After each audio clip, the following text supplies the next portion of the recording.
하루 한 생각 석주 김경현입니다. 오늘은 왕따와 하늘의 벌에 대해서 살펴보기로 하겠습니다. 부처님 당시에 찬나라는 제자가 있었습니다. 부처님을 출가했을 때 숲으로 인도했던 마부였습니다.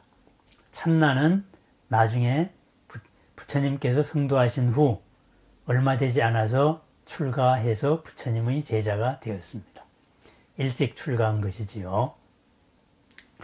평생의 자랑을 누가 부처님을 오늘의 부처님으로 만들었냐? 내가 말에 태우고 인도한 사람이야. 나의 부처님이야. 이런 나의 부처님이라는 자부심으로 수행생활을 계속했습니다.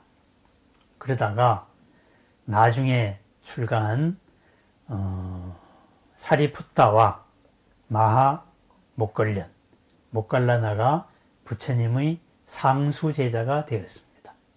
목갈련과 사리푸타는 부처님을 대신하여 대중들에게 설법도 했습니다. 그런 장소에 찬나는 나타나서 항상 이야기했습니다. 내가 부처님을 모시고 온 사람이야. 늦게 들어와가지고 상수제자니 뭐니 하고 존경을 받고 거들먹거리는 꼬라지들이라니 참 꼴 좋다. 이렇게 대중에 대한 비아냥을 많이 했습니다. 찬나의 마음에는 부처님에 대한 마음이 나의 부처님이라는, 내가 부처님의 말에 태우고 이끌었다는 그 자부심 하나밖에 없었습니다. 대중들이 부처님에게 찬나의 일을 이야기하자 부처님은 몇 번이나 찬나를 불러서 타일렀습니다. 수행자의 본분을 가르쳐주면서 말이지요. 그런 때마다 찬나는 부처님께 지극히 참회합니다 하고서는 나와서는 대중들 앞에서는 내가 누구냐? 부처님을 이끈 찬나다. 나중에 늦게 와서 늦게 출가해가지고 참 상수제자니 깨달았다니 참 꼴들 좋다. 이렇게 비아냥을 계속 했습니다. 아란이 부처님께 물었습니다. 찬나의 일을 어떻게 처리해야 될 것입니까? 부처님이 말씀하셨습니다.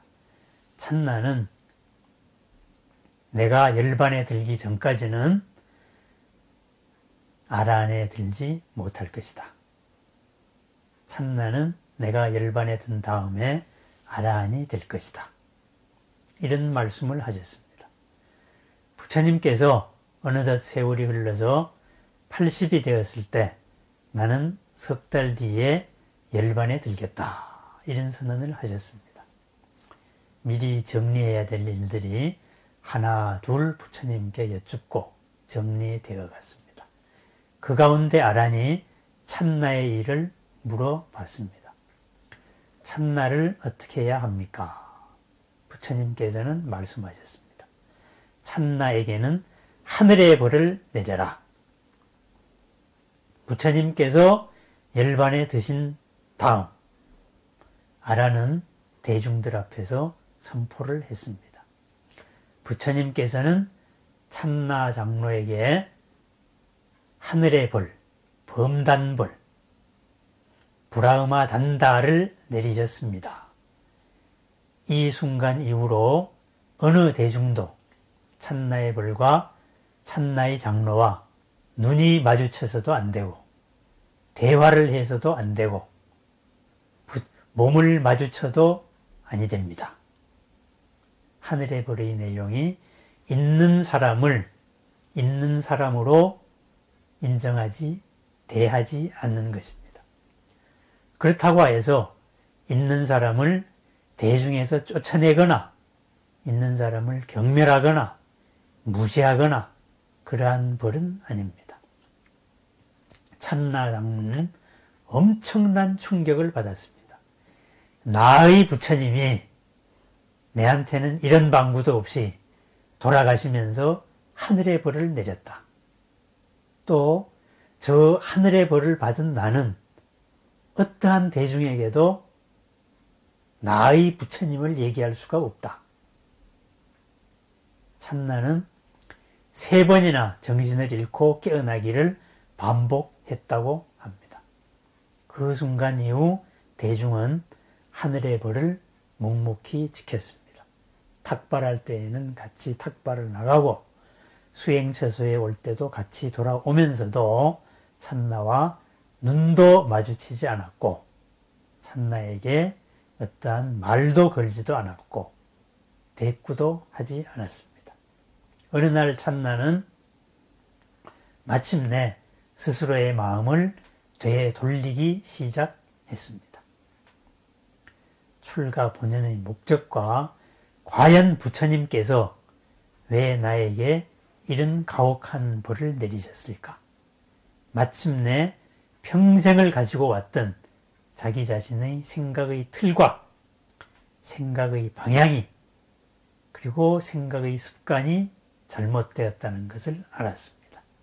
부처님이 원하신 것은 찬나 자신이 부처님과의 인연을 자랑하고 부처님을 칭찬하고 찬탄하는 것이 아니고 찬나 스스로가 부처님 같은 분이 되는 것이었습니다. 찬나는 그 이후 열심히 수행을 했습니다. 밖으로 향하던 자랑질의 마음을 자기 스스로 안으로 돌렸습니다. 그리고서는 선정에 들었습니다. 마침내 깨달음을 얻었습니다. 아라한에 도달한 것이지요. 태어남이 부서지고 청정한 삶이 이루어졌습니다. 사라지는 삶에서 벗어나 살아가는 청정한 삶이 이루어진 것입니다. 대중들은 찬나를 장로로서 인정하고 따뜻하게 받아들였습니다. 아라한으로서 큰 비구의 반열로 아라한으로 존경을 하고 받아들였습니다. 하늘의 벌, 보아도 본 것이 아니고 들어도 들은 것이 아닙니다. 있는 사람을 없는 사람으로 취급합니다. 어찌 보면은 왕따와도 같다고 할 수도 있습니다.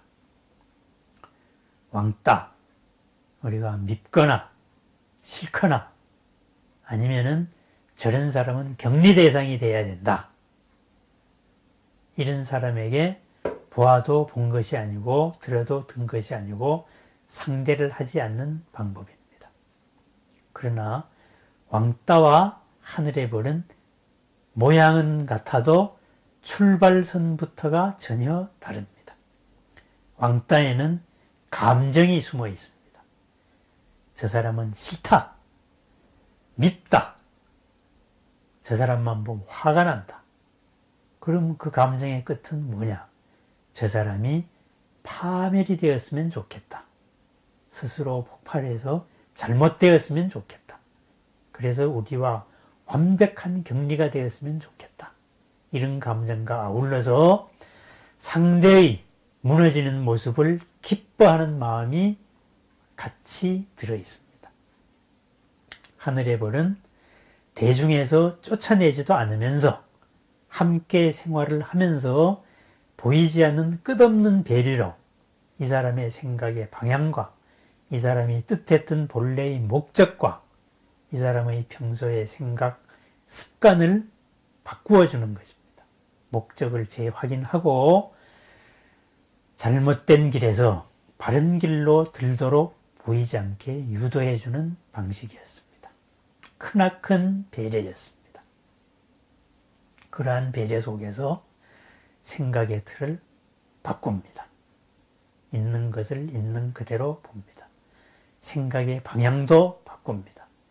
도토리 키재기, 나의 부처님이다. 나의 것이다. 나는 이런 사람이다. 너희들은 이런 체험을 해봤느냐? 이런 경험이 있느냐? 이러한 밖을 향한 모든 마음을 스스로 안으로 되돌리는. 그래서 마침내 내가 해야 될 본래의 일이 무엇이었던가? 잊어먹고 있었던 본래의 일을 되찾게 하는 것이 하늘의 벌이었습니다. 왕따는 그 사람을 파멸시키고 그 파멸의 과정을 보면서 어쩌면 희열을 느끼는 과정입니다. 파멸을 보고 희열을 느꼈습니다. 손바닥을 마주쳐야 소리가 납니다. 남의 불행이 나의 기쁨이 되었습니다.